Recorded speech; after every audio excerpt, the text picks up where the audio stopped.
I chose a private college because I wanted to have a completely different kind of cultural experience than was my norm in growing up in suburbia of Long Island.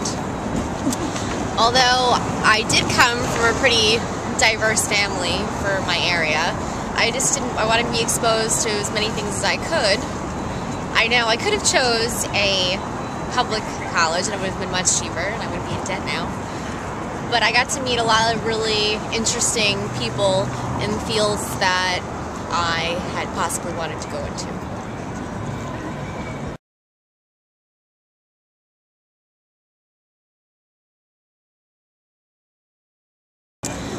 One you can actually pay off in your lifetime and the other you cannot. Like maybe I would own a condo now, but that doesn't seem like it'll ever happen since I chose to go to a private university. I think the class quality could definitely be different. I think it could be very enriched, it could be individualized. The part of NYU I went to was the Gallatin School of Individualized Study, and my average class size was between 10 to 15 to at most 20 people. I wasn't in huge lecture halls. Yes, there are big lectures at NYU, but the division I was in, it was more, it was more personal. And I had a background of a lot of individualized and home study, so I did not want to be lost in a huge classroom space.